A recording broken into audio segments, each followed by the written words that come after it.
Our final speaker tonight is Lisa Grigsby. Lisa began managing comedy clubs in the 1980s. She opened 26 clubs across the country and was hired as a consultant for a 90-day gig in 1991. She ended up buying the club, and tonight she'll share some of her comic adventures with us. And she'd like to remind us she's not a comic, but she hired the funny. Yeah, Lisa.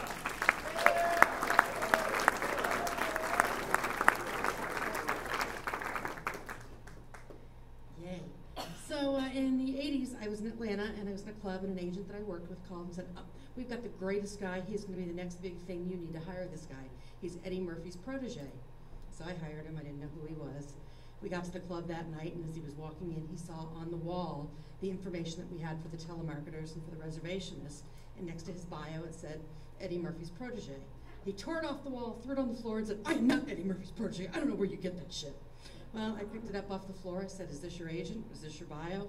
Your people are selling it. But that's not my problem right now. That's your problem. My problem is get on stage for 40 minutes and be funny. So fast forward a few years, I'm in Dayton, Ohio. I pick up Chris Rock at the airport to play my club in Jokers. He's sitting in the car and he keeps looking at me out of the side of his eye. He's like, have we worked together before? I'm like, yeah. He goes, where? Atlanta. Oh, shit. I owe you an apology. He did, and he turned out to be a great guy, and he worked for me many times since. He's been very charitable. He's actually written checks to charities here in town that I support. He's become a cult favorite, and there he is with many of my staff, sometime in the early 90s there. But not every comic that I book is a great guy. Some of them turn out to be incredibly weaselly.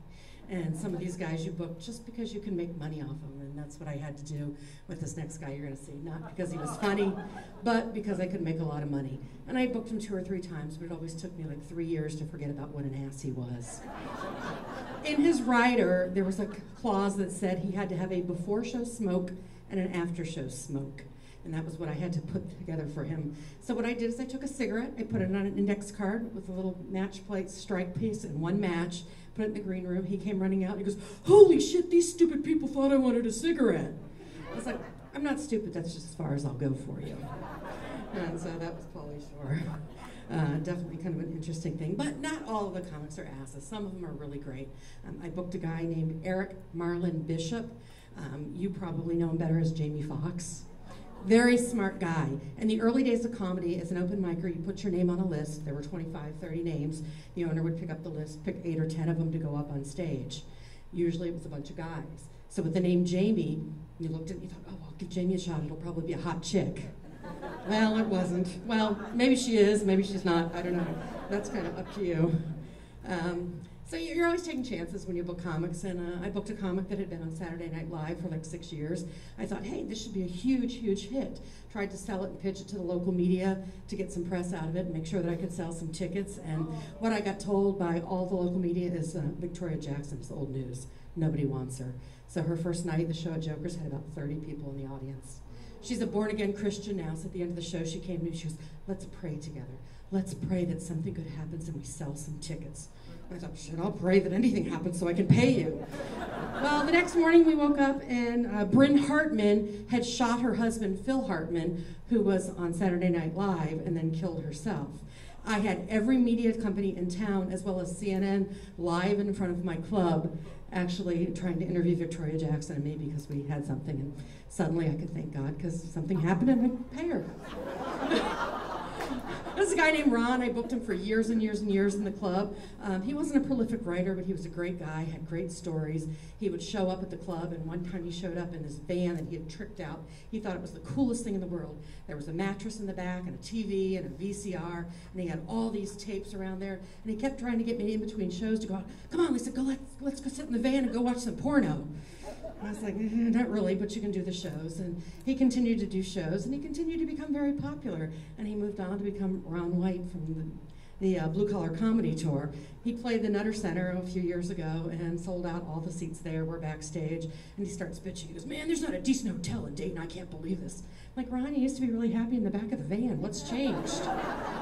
He said, well, nothing has changed. No, I take that back. The quality of porn I get is much better now. So some things don't change. There's another guy that I had booked years and years ago, a guy named Dan Whitney. He's a pretty funny guy. He did okay. At the time, we used to put comics up in a comedy condo. He did the week, he moved on, and at the end of the week, or maybe 2 weeks later, I got the phone bill, and there was a phone bill for $120 in phone sex charges. So I called him up. I said, hey, Dan, you're going to have to pay for this $120 in phone sex charges. And he said, what happens if I don't pay? I said, I'll never book you back. That's all. You got to pay it. So he was like, I'm not going to pay it. So I didn't book him. So that happens. So then in 2004, Larry the Cable Guy was part of that Blue Collar Comedy Tour. He went out all over. I booked him. He sold out every single show.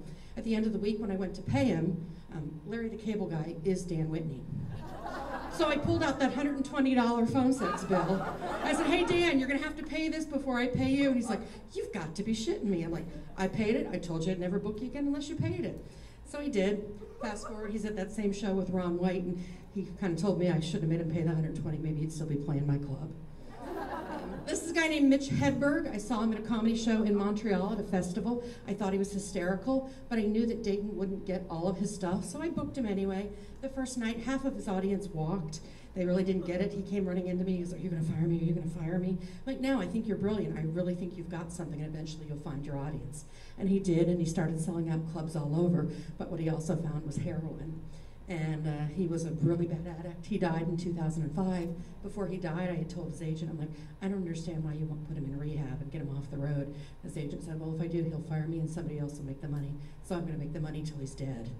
And he did. This is my tribute to Mitch. What most people don't know about Mitch is the last time I had to pay him, his agent had really taken me to the cleaners and gotten a huge act. Mitch gave me half the money back as long as I promised to pay comics more in the future.